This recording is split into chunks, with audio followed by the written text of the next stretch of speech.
Bang! Yo, homie! Great shit today, man. Really solid start. Heart of Thieves not back in it again. Looking as good as ever. How you feeling? Feeling good. I'm feeling good. Happy about the win. Okay, of course, right? Because like y'all finally back. A tough game though, right? You know, it was EG did make y'all sweat for it too. So I want you to just like run me down some of your expectations, starting from for the last week coming into this week, and thinking how's it gonna be, and did it live up to what you thought it was gonna be like? We knew it was going to be kind of a tough match. We're still coming into our own, like trying to get back into our like form that we had in stage 1. We're slowly but surely getting there, I feel like. Definitely improving a lot. But, I mean, EG is a team that you can't underrate. They've been on a win streak recently other than their Leviathan match. They had pretty good showings, honestly. They have good players. We knew it was going to be not a match that was going to be too free. As long as, if they showed up like they normally do, it was definitely going to be a tough match. It was going to be a close one. So that's kind of what we expected, and that's kind of what they gave us, for sure. Yeah, that's true, right? Because like it did come down to the wire too, right up near the end, right? It sent they both side definitely did sweat a little bit too. Some rounds were a bit too close for comfort, bro. Yeah, it was a little bit rough though. You spoke right then about coming into your own, right? And I remember talking to Zikz right at the beginning of the season, and he mentioned with you, and he mentioned with you specifically, and also EU. He talked about the prospect, and what he wanted you to work on was the just tunnel visioning. He mentioned about how it did happen a lot between the two of you, and I find he mentioned it again when it came to Aftermasters, because you guys were just so confident and you were just like, yo, I guess we'll just swing everything.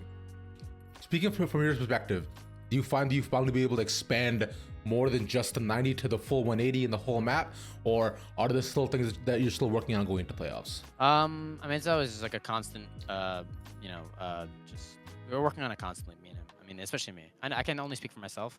Yeah, I know that definitely does happen, and I'm trying to work on it. And we always, it's definitely one of the weaker points in me. Whenever a lot of chaos goes on, sometimes I try to tunnel, and that's like a thing that Tony brought up to me, and something that I'm trying to work on. Like I said.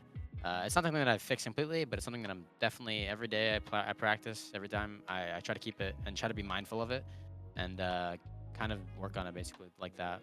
Try to find situations where I did tunnel and work on not doing it. But let's go ahead and expand a bit more to more than just the game stuff too. Going back to it is where things were a bit more chaotic. I'll talk about your guys' bind. Bind was hailed as the 100 Thieves map, right? It has been the end all be all. Ain't no way nobody getting past you. Y'all just all Ganondorf strike on that. And, Bind this time completely flipped on its head though. I don't know. Bind's been kind of, for some reason recently, it's been kind of off. We haven't won it ever since we came back from Shanghai, if I'm correct. But I don't know. We have work to do on it. I think there is an aspect of teams knowing what we do on it, because there's a good amount of teams that have copied our bind and used our comp and try to play the way we play. But other than that, I feel like teams. I don't want to just blame it on us, because I mean there is for sure problems with our own play, and like what we were doing when we won bind is not the same thing we're doing right now. Mm-hmm. But the teams they're innovating. Like EG had an interesting comp. I mean, the teams that we lost to, they either innovated in a way that we weren't. I mean, we were ready for their comp, but like it still sometimes surprises you. That's the kind of stuff that they do, especially with Omen. They were working the Omen TPs, and the blinds were they're pretty high pressure for us. So it was annoying to deal with that. But yeah, honestly, it's a combination of teams knowing how we play and us not playing to our best, like how we usually play bind, like especially last split. It's a combination of those two things that it kind of feels like is what losing us these matches, and just obviously the small mistakes that we made. Going back a bit more to you though, is you were talking a bit more about how you and Tony work on a lot too. But one thing he does reference a lot is that both with the entire team, but I'm sure you specifically know as well too, is that all you guys carry such incredible mechanical aim and prowess, right? He constantly talks about how you're all shooters, and you know yourself too. I played for all these years. Got that on lock, bro. Headshots come freely to you, ain't no thing. But what I want to understand though is past the mechanical aim aspect of it too, I want to understand what you personally believe makes you such a top tier talent, so considering you've been at tier 1 for so long. Honestly, me personally, I feel like I mean, like I said, we do all have aimers, or like Tony said, we all have aimers, and I feel like we all. I mean, I'm confident in my own aim individually, and everyone is on our team, so we have all of our mechanical moments for sure. But me personally, I feel like I do my role to like a pretty high level, I'd say. I feel like, I mean, yeah, controller role it wasn't as competitive back in the day, but I feel like when I started to play it more often, and like especially like 2022, there wasn't a lot of controllers who were like wowing people. Mhm. So when I started playing it back then, I kind of felt like it was my role, and I'm really comfortable on it. And I feel like I have good instincts. I think that's the biggest thing in the game right now. Feels like is since so much stuff can happen in this game with util and like any ults and all this kind of stuff, you just have to be a good instinctual player. You can't just like if you have bad instincts, I feel like you're not a good player.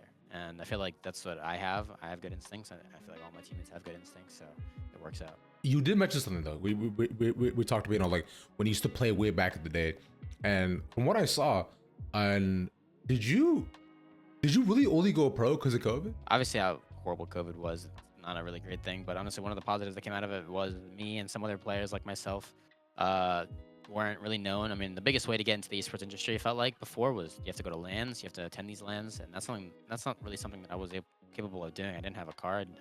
I didn't have the money to go to like fly out to these LANs. It wasn't a possibility for me. And once COVID hit, everything became online. A lot of these online players who just pugged, who played ranked, who didn't really do much teamwork, like team play, didn't want to play any matches. They were kind of started getting known because they would just make these teams with other online players and play these tournaments. And that's what I did, and that's kind of how I rose up in the scene. It was just playing these tournaments online. I didn't have to go anywhere, and yeah, and making your way through that. What I was curious about is that considering how you came up from the pug side, right, and you also had a bunch of these players that you know, who are some of your favorite people to duo with, either on your team or in general, when you play ranked? I mean, honestly, now I just play a lot with my friend group that I've made through Valorant. Mostly just like, I mean, when it comes to teammates, I definitely play with Peter, Matt, Kel. Dan doesn't play too much ranked, but when he does, I'll try to play with him. And then Tony, he's the guy. Honestly, it's funny enough, he's our coach, but he plays a lot of ranked for sure. Like whenever scrims are over, it'll be like a bad scrim day, and it'll be like a day where no one wants to play the game after like practice. And then I'll be like, "Yo, anyone want to duo?" I'll be like, oh, "Okay, Tony's in the mood right now somehow." But yeah, he plays a lot, and I try to play with him because it's fun playing with him. Also, the players in his lobbies aren't too like the best of the talents of America, so it makes the games a little bit less frustrating, a little easier to play. Wait, is Tony what, like ascendant or immortal? Like what is he? He's like low mortal, high ascendant. Oh, wait, Tony's kind of nice with it. Good for a coach, honestly. God damn. Okay, yo, respect to Tony, bro. Shit, I didn't know that. That's cool. Okay, so you want to lock in with your coach? Does he ever like micromanage you on comms, whatever you do or shit? Oh yeah, I mean, every once in a while he'll give me some criticism, like as if it's practice. I'm just like, Tony, bro, I'm just trying to play the game. I don't need to know about how the best play to this situation. I just want to play the game. That's so funny, bro. Chill though. He wants to play the game too, but he does play for the win gun. He doesn't troll. Oh yeah. He takes it seriously. I respect it. Yeah. Oh, of course, naturally, because it's just everybody wants to win though. Going back to your friend and the people you play with too. What I've heard and I've seen whisperings of is that you're nasty at Cod Zombies, Bang. Is that so? I wouldn't say I was nasty. I definitely played. I dabbled in the Cod Zombies for sure, especially when I was younger. But recently I played a little bit, but I wouldn't say nasty. But I've played. Okay, all right. Okay, so do you remember like the highest round you ever made it to as a kid? Oh God, not a. But when I was a kid, I was definitely a degenerate. I played a good amount, and I guarantee you my highest round was pretty good, but I can't remember honestly at the top of my head. Do you have like a favorite version of Zombies that you remember playing? Ooh. Black Ops 2 Zombies, sure. Black Ops. Me, very clear. I loved. I think it was whatever the map with the train. I can't remember again. Or the bus. I forgot which one it was. I know exactly what you're talking about though. Yeah, I remember. Yeah. That's definitely my favorite map for sure. I always have memories of that map. Even to this day, honestly. That was like one of my first games I played when I was a kid. It just sounds like it's funny because a lot of people played the Black Ops and the CODs before Black Ops 2, but that was my first, like, it was MW3 and Black Ops 2 were the first games that I remember playing like a lot when I was a kid. I was similar where I played Black Ops as a kid a lot, like similar to you, and MW3, and so Black Ops Zombies I remember was my shit. Playing on the map with the theater, I think I remember it was just like playing that a shit ton. Made me very, very happy because I played a disgusting amount of that. So I am right there with you too.